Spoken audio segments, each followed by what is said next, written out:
Shri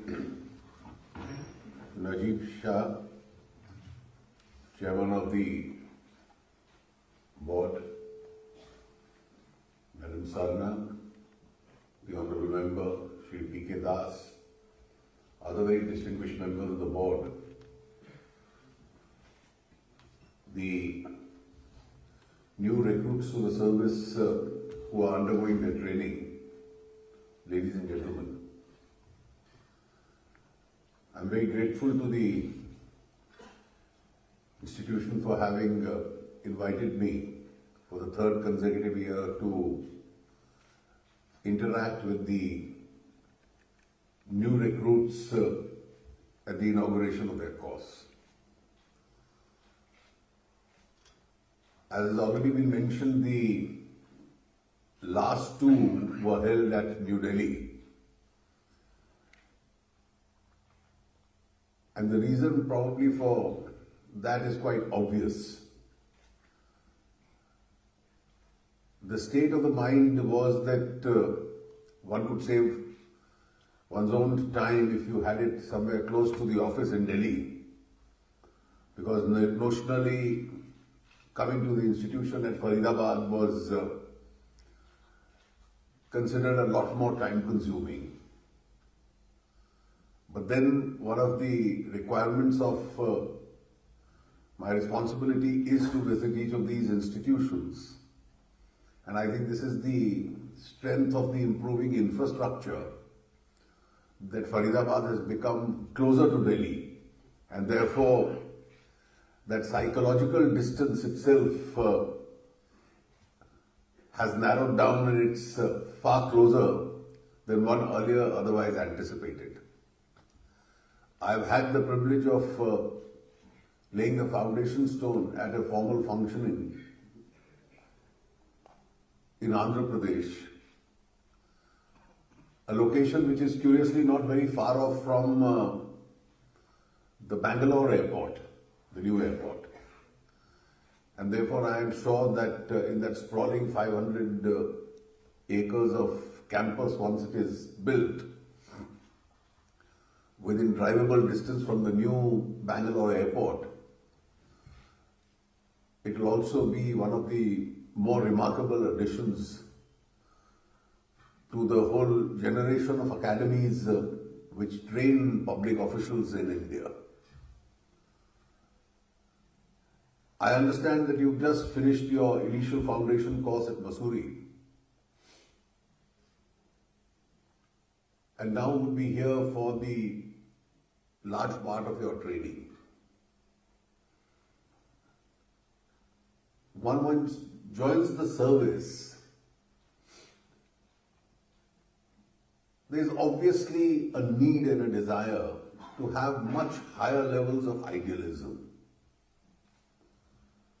because it is that level of idealism which can eventually guide your own aspirations, the own course that you will follow, and guide your career path. But from my experience, having been in public life and on several occasions a part of the government, has been that for public servants and civil servants, it's extremely important that they carve out their own roadmap. And their roadmap really is to be determined by the career path that they choose for themselves. Shortcuts never help, because at the end of the day, a colleague is judged by how his or her other colleagues judge them and the kind of impression they hold about them. Eventually, a large part of the service manages itself. The seniors in the service keep a close eye, and being more experienced They know which are the columns which have to be ticked or otherwise. There is never a substitute for conscientiousness, hard work, credibility, integrity. And therefore, I have always believed that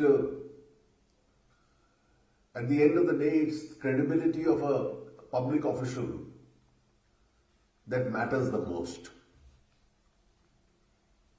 And every step that you climb during the course of your service, every file that you clear, every order that you pass, has to be guided really by the considerations of correctness itself.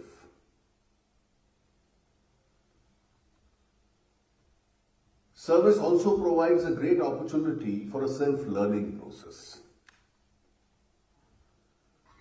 What we've studied in our schools and colleges are limited disciplines. Life in schools is particularly very regimented. College is a little more liberal. But then your scope of learning is confined to the academic subjects that you study. Of course, there is one change as far as the present generation is concerned. And with the advancement of the net, the width of knowledge on a variety of subjects an individual can consume today, I think is much larger than it existed in the earlier generations. Therefore, your fundamentals are going to be more sound than your earlier generation. The width of the subjects on which you accumulate knowledge is going to be far bigger. Your deep insight as to what is happening in the rest of the world is going to be far greater. But then every subject that you study in the course of your service, every case or every file that you deal with, itself will change. The number of products being produced will change. Their processes will change. They will evolve. And therefore, when you adjudicate on what will be the leftovers of the present manufacturing tax, itself a different kind of application of mind will be required. New services will emerge. And therefore, the taxman's desire to analyze them and impose an incident of tax on them itself will emerge. Now, if you look at your career path, and I saw from the brief profile which was just given, then most of you are in various age groups of 23 years upwards, but the average age being in 20s. The next 30 to 35 years of service, in some cases it may be a little less. One doesn't anticipate today as to where the nature of the world itself is going to change. And each day for you will be a learning process. So from the time your senior colleagues in the board, when they must have joined the service, if you look at India at that time, a country where incidence of direct tax, the income tax, would have been extraordinarily high. And in an extraordinarily high taxation economy, evasions itself were very high. The width of the banking system itself was very small. In India was not a great manufacturing economy, and therefore with a low base of manufacturing, our manufacturing taxes were very high. The idea of a service tax was not even thought of. Being dependent on a large number of foreign products, customs was also a key primary source of earning, and the revenue perceptions were, in terms of policy, that you levy a higher rate of tax and probably that will get you greater collections. And then we've seen post 1991 the entire course of economy altering itself. That what you need is a broader base of economy for which you need a lower level of taxation.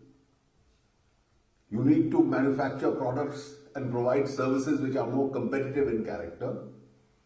And therefore your taxes will have to be globally compatible.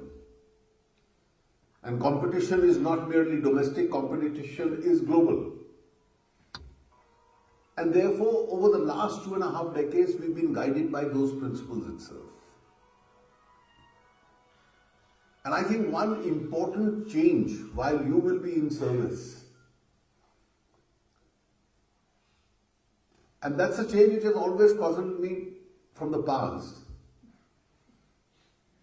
There are many economies in the world, as they grow, they develop. Payment of legitimate taxes is a part of a citizen's duty. And non-payment is visited with severe consequences. We have lived through the last 7 decades in India under an impression that if avoidance could be done of government revenue, there was nothing improper or immoral about it. That was considered to be commercial smartness. And of course, some people were visited with very serious consequences.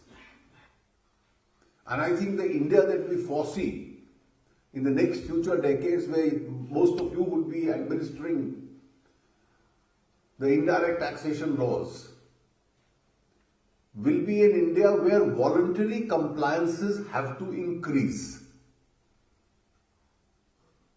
And the mindset of the taxpayer that payment of legitimate taxes is a responsibility, and that then should be reciprocated by you with a confidence in the taxpayer that the taxpayer is to be trusted. Except when it is proven otherwise, and therefore it's only in those select cases, very objectively selected, that you go in for a wider audit or a wider scrutiny itself. Standardization of practices, advent of technology, I think this is all going to assist you in this exercise. And therefore, one of the areas which is now radically altering itself, whereas the border taxes, the custom duties, will remain outside that sphere, because that relates to products coming into India. We are now undergoing a process where we ourselves will have to sharpen our skills, because all the other taxes of the states and the center are eventually going to converge into one tax. Now, once they converge into one tax, the cooperation between the central and the state authorities itself will have to reach very higher standards, We'll still be continuing with this dichotomy for some time because of our federal structure, that the taxation machinery of the state would be different from the taxation machinery of the center. But curiously, both the machineries would be administering the same tax and therefore divided on basis of some arrangement that we are trying to reach. Many have already started speaking in terms of a future foresight, where for the management of one tax you may even need a federal bureaucracy. Though no serious thought as yet has been applied to it, but it's an idea which will at some stage come up for consideration and which will have to be addressed, because it is administration of one tax. And therefore in that administration, standardization of practices, technology, different processes of a transaction being captured within the software system at several places, ability to detect any subsequent infringement or violation will require very large supervisory skills by you. You are also a service which has been trusted with a very unusual job. You also investigate, and then you also pass quasi-judicial orders.